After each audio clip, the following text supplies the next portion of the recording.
অনেক অনেক বছর আগের কথা, যখন মানুষ ধাতু সম্পর্কে কিছুই জানত না। সেই সময় এক ছোট্ট গ্রামে থাকত কৌতূহলী এক তরুণ অরিন।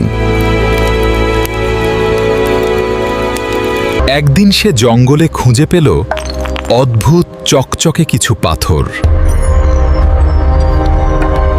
কৌতূহল থেকে সে পাথরগুলো আগুনে ফেলে পরীক্ষা করল।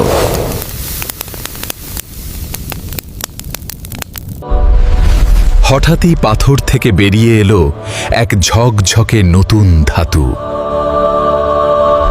অরিন সেই ধাতু দিয়ে বানাল একটি ছোট পাত্র।